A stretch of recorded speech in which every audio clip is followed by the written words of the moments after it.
Olá, seja muito bem-vindo, muito bem-vinda a mais um episódio do nosso podcast espiritual. Hoje eu vou falar mais um pouco sobre o tema Chamas Gêmeas, que é um tema profundo, delicado, transformador e que merece uma atenção e um carinho aí nesses episódios iniciais da nossa jornada aqui como podcast, como lugar e espaço de orientação e reflexão espiritual. Hoje eu vou falar da jornada espiritual das Chamas Gêmeas mais relacionada ao processo de cura da Terra, né? A missão que essas almas têm com a cura planetária.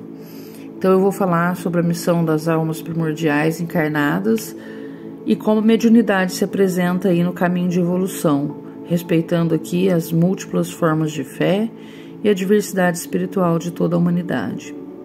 Então vamos preparar nosso coração, a nossa mente, nossa abertura para essa conversa que seja intensa, guiada pela luz da espiritualidade e pelo amor que rege todas as coisas.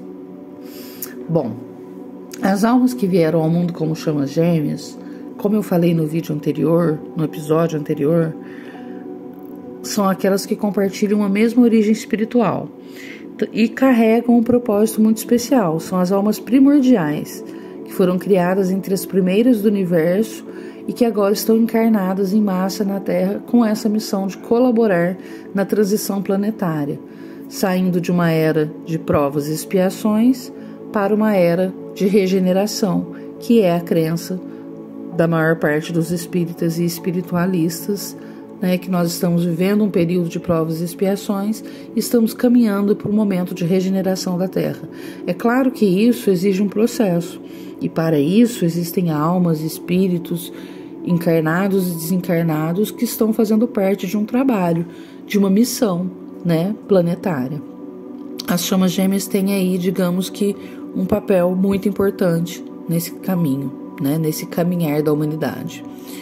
Mas antes de exercer essa missão, que é uma missão, vamos colocar com clareza, é uma missão mediúnica, essas almas elas precisam passar por um processo de cura, uma cura muito profunda.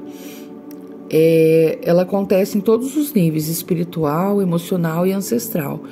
Então esse processo ele é desencadeado pelo conflito que existe entre as chamas gêmeas após o encontro, né?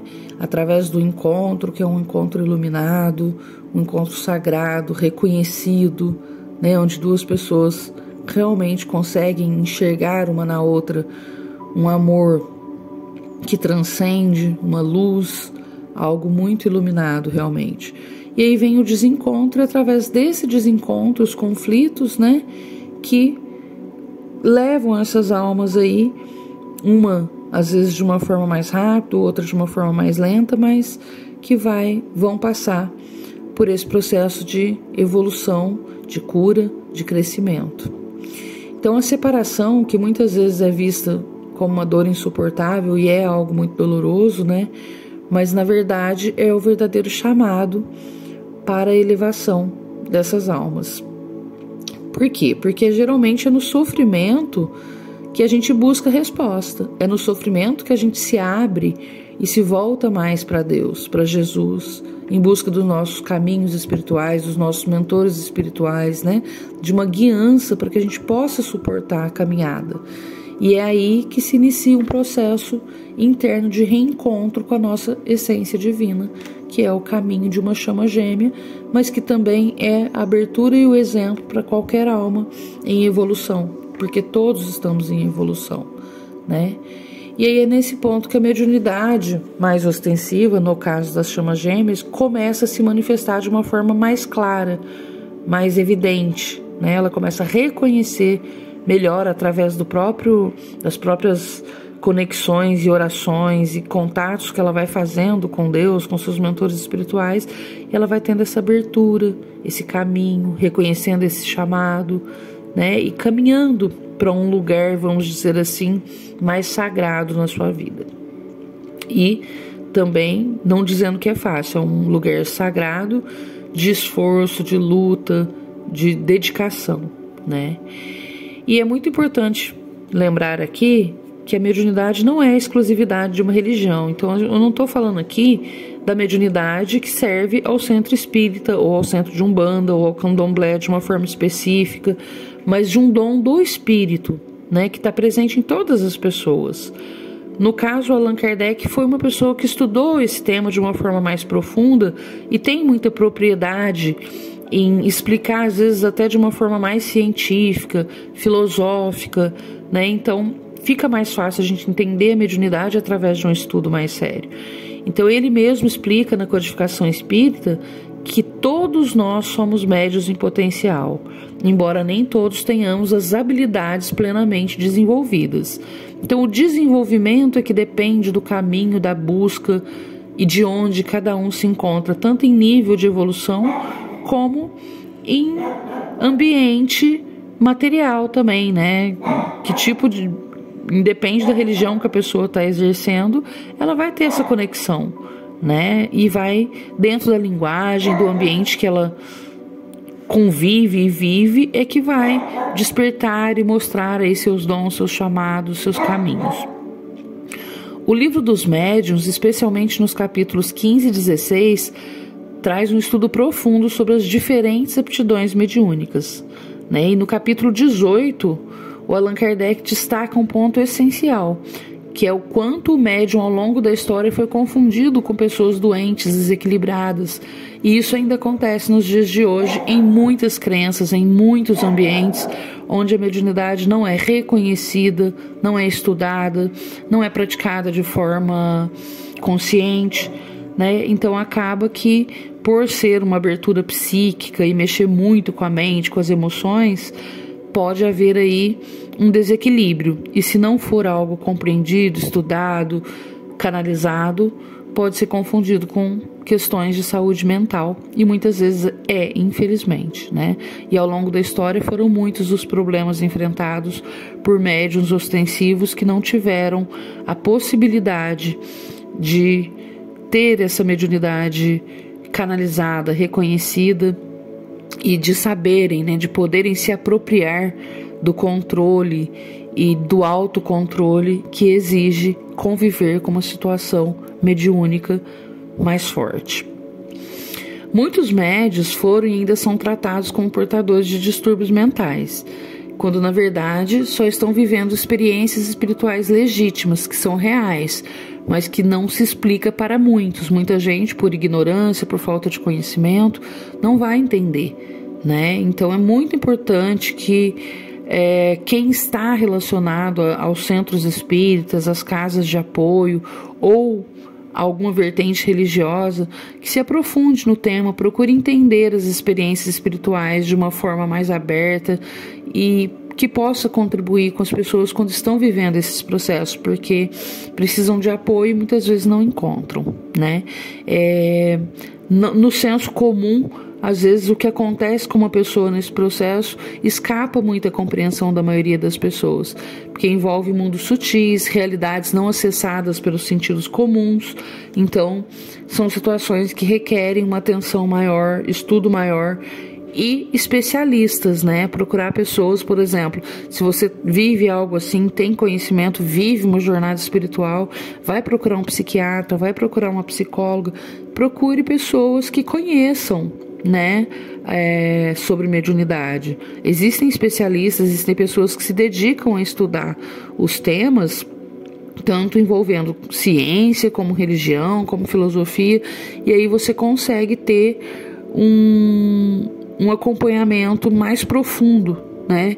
Por isso que eu falo que não pode ser buscar apenas na religião, apenas numa casa espírita o apoio, porque exige um apoio mais amplo, né? O multidisciplinar, assim, a pessoa precisa de um acompanhamento que vai contemplar todas as camadas dela, e não só espiritual, porque envolve o controle das emoções, envolve a forma como lida com os próprios pensamentos e sentimentos. Então tudo isso é um aprendizado que a mediunidade vem como uma tarefa, como uma missão, mas quem vive esse processo mais intenso vai precisar lidar com isso de uma forma consciente e cuidadosa, né? A gente teria como dizer assim, é algo muito perigoso para ser tratado de uma forma muito leviana, muito solta, né? Precisa de ter um compromisso. O médium, quando já vem com esse compromisso, aqui ele tem que assumir novamente um compromisso consigo mesmo, de se cuidar, de tratar esse caminho, essa mediunidade de uma forma amorosa, encaminhada para a luz, né? Então tudo isso vai exigir com certeza uma dedicação aí dessa pessoa que é médium. Eu posso falar da minha história familiar, né? Porque nós vivenciamos isso. Foram almas durante muito tempo com a mediunidade ostensiva confundida com loucura, né? Eu tenho em relação próxima, porque não conheço a árvore genealógica e toda a minha ancestralidade, eu nunca estudei isso e nem tenho mais muito recurso para estudar, porque não tenho pessoas vivas que possam fazer levantamentos e buscar informações. Mas o meu pai, por exemplo, ele foi uma pessoa que passou por esse processo. Hoje eu compreendo que ele tinha essa mediunidade, porque eu tenho, e a mãe dele passou por processos mais graves ainda do que ele, quer dizer, a cada geração as coisas vieram se aprimorando para que chegasse até mim, e hoje eu possa ser essa pessoa que compreendeu o que acontece, que estudou o que acontece, que tratou o que acontece de uma forma ampla, né, para poder libertar aí toda a nossa ancestralidade dessa confusão a respeito da mediunidade, né? E isso tudo acontece de uma forma meio espiritual também, desviando muitas vezes as pessoas dos seus dons, dos seus caminhos, né, por falta de compreensão daquilo que a pessoa vive espiritualmente. Então, é algo realmente que precisa ser direcionado, precisa ser estudado, precisa ser compreendido. E geralmente a pessoa que está vivenciando isso hoje na pele, como uma chama gêmea ou com qualquer outro caminho, né, sem nos prendermos aqui a nome e a jornada específica, embora a gente trate aqui desse caminho das chamas gêmeas, mas a gente pensar em processo espiritual com seriedade, né? Pensar em processo espiritual com mais respeito e procurar desmistificar um pouco, né? E lidar com o preconceito também, porque muitas das coisas que desvia o caminho, a compreensão, é por preconceito, é por falta de conhecimento, é por falta de entendimento dos arredores. Então a pessoa que lida com isso precisa lidar com esse preconceito, precisa saber com quem falar sobre isso, precisa saber onde direcionar, onde buscar ajuda. É bem complexo e precisa ser cauteloso. O que acontece, né? Essas almas que tiveram na ancestralidade, o desvio da mediunidade, essas memórias do que elas viveram, que são coisas muito pesadas, muito dolorosas, elas não se apagam, elas ficam registradas na alma, como fractais, né, de quem hoje está aqui encarnado, vivendo esse processo.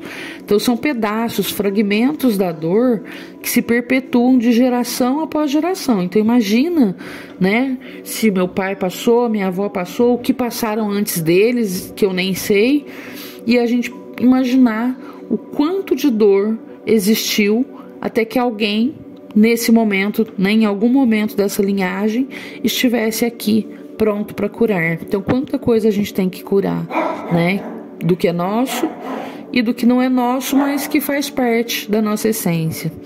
Então, é por isso que, antes de assumir uma missão, né, antes de assumir um caminho, o médium precisa passar pelo processo de purificação espiritual, por uma limpeza que não é só energética, é uma libertação da ancestralidade, uma reconciliação com os próprios erros e com as dores que foram herdadas ao longo de todas as suas existências e das existências daqueles que nos antecederam, né? E nesse processo de cura existem os trabalhadores da luz, né? Os anjos, por exemplo, eles têm um papel essencial, que é o que eu reconheço no meu caminho. Foram 4 arcanjos mais conhecidos, né? Em quase todas as tradições que se falam deles é o anjo Rafael, Miguel, Gabriel e Chamuel. O anjo Rafael, ele atua diretamente na cura, ele vibra na luz verde, O anjo Miguel é o protetor e guerreiro que irradia a luz azul. E o Gabriel é o mensageiro que cuida do caminho espiritual com a sua luz branca. E aí a gente tem o anjo Chamuel, que entra mais nesse cenário de chamas gêmeas, porque ele não é tão citado nas religiões católica, nem espiritualistas, mas nas espiritualistas um pouco mais quando se estuda esse tema, que fala de relacionamento, porque ele é o anjo que rege o amor, as relações, então ele irradia a luz rosa. Esses arcanjos, eles trabalham diretamente em rituais de cura que são realizados. Então, até nas casas espíritas, quando você faz os tratamentos, né, nos planos sutis, são feitos tratamentos com luz, luz verde, luz azul e outras cores dos chakras, que são por onde essas energias sutis conseguem trabalhar na cura do espírito e do corpo daquela pessoa que está vivenciando esse processo de cura. No meu caso, eu fui conduzida em desdobramento noturno para rituais reais, assim, com a presença desses anjos, para conhecer realmente os processos, Então, em cada noite, durante 4 noites, eu passei por uma cura.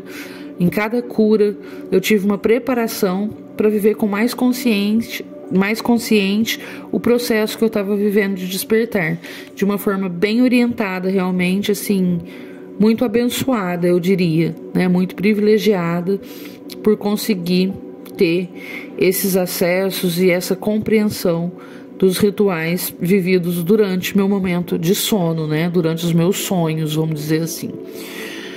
Então, tudo isso, se você não souber como viver, como direcionar, com quem falar, como canalizar, isso parece delírio, parece loucura. É uma vivência muito profunda, é muito forte.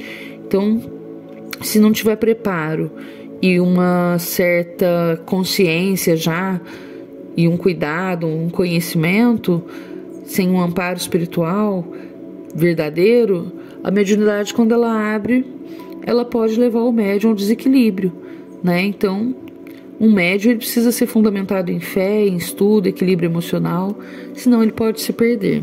E é esse o caminho que a gente chama aí de chamas gêmeas, em abertura espiritual, em busca dessa fé, desse estudo e desse equilíbrio emocional para viver a mediunidade com consciência.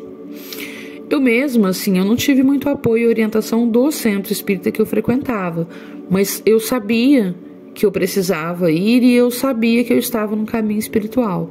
Então, infelizmente, não é algo que as pessoas nas casas espíritas já estejam preparadas para acolher, para explicar, para saber. A maioria às vezes não sabe nem o que está acontecendo, nem compreende o processo do outro, Então é muito solitário e a assistência, como lida ainda de uma forma muito padronizada, com trabalhos muito rígidos e direcionados.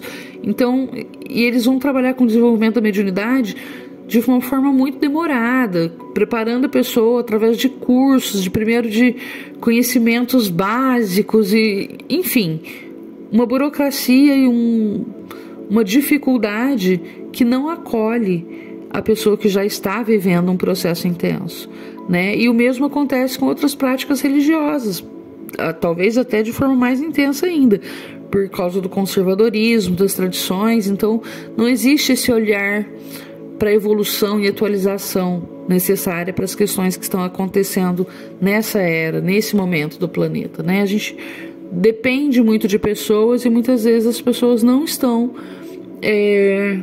tão preparadas assim como deveriam, ou talvez estejam como deveria estar, e cada um de nós tem que fazer esse caminho de abertura, de atualização e enfrentando aí, o que precisa ser enfrentado para que se abram as consciências, para que a gente possa compreender melhor essas coisas do espírito, Mas o que é fato é que quando o médium ele está pronto, ele vai ter o apoio de toda uma estrutura espiritual. Então ele vai despertar ou ela vai despertar, isso independe, E aí o amparo é muito mais espiritual do que material, né? Às vezes você vai frequentar um lugar tudo para se proteger, para buscar apoio, para buscar ajuda, mas esse lugar vai ter suas limitações também, né? E muito do que a gente vai viver é muito individual, é muito de compreensão pessoal. E esse é o caminho da chama gêmea, né? Compreender o seu próprio caminho, encontrar a sua própria essência e a partir disso fazer um bom uso disso para ajudar outras pessoas nos processos, né? Depois desse período de provas que essa pessoa passa nesse caminho de abertura, ela faz uma escolha, né? A escolha sempre vai existir, mesmo tendo todo um preparo, toda uma espiritualidade, todo um destino ali que encaminhou para que aquelas coisas se abrissem e acontecessem, para que você compreendesse alguma coisa, mas o compromisso precisa ser reafirmado por você. É um livre-arbítrio. Tudo na nossa vida, em escolha espiritual, é dado livre-arbítrio. Então, não existe uma obrigação. Porém, obviamente que você conhecendo, tendo consciência de tudo,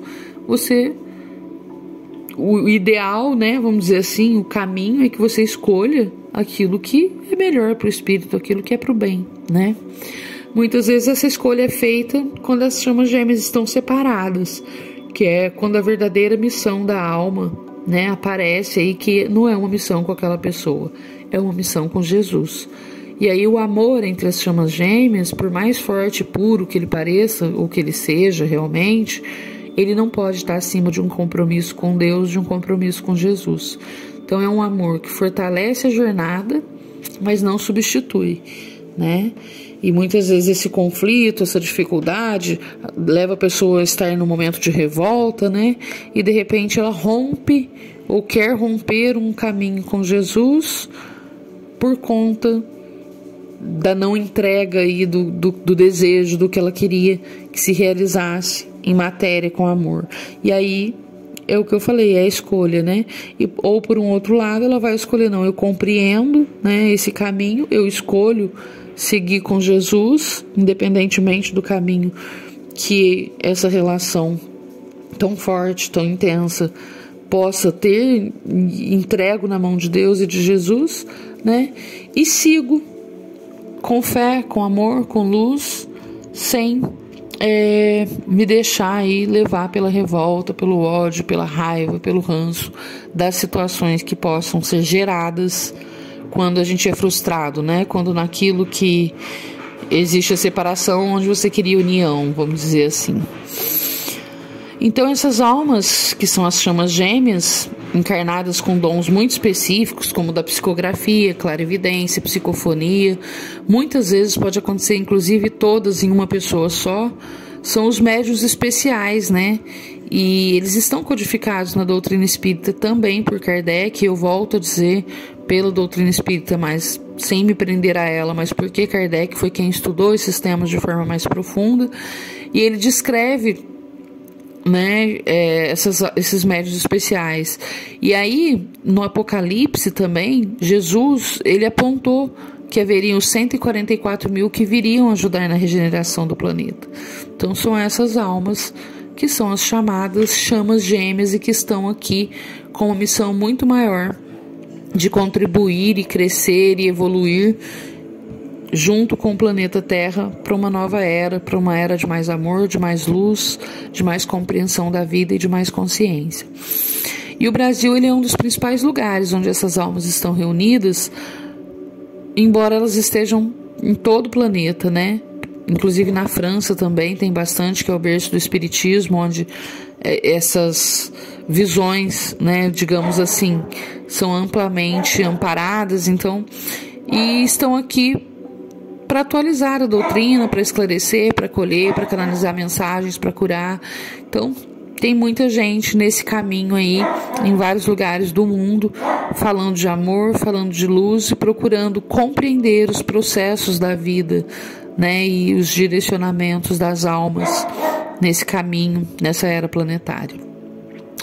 O Espiritismo, então, ele é um dos caminhos, né? No meu caso em específico, eu preciso falar porque foi o meu caminho, é por onde eu caminhei, né? Mas outras religiões e outras tradições espirituais também têm a mesma missão, seja através da figura do Espírito Santo, da mediunidade de santos, de dons do Espírito, enfim, não importa com que linguagem, mas a conexão com Deus e com o Cristo interno é o amor que guia, né? Então, não existe aí, embora o Espiritismo traga explicações às vezes que ajuda a compreender, melhorar a mediunidade, mas o caminho e a jornada espiritual, ela é aberta em todas as religiões, em todos os caminhos com Jesus, né? Então, todas as almas que estão nessa jornada, que estão despertando, cada uma a seu tempo, as chamas gêmeas que estão aqui para inspirar esse amor incondicional, superando o tempo, o espaço, as dores do mundo,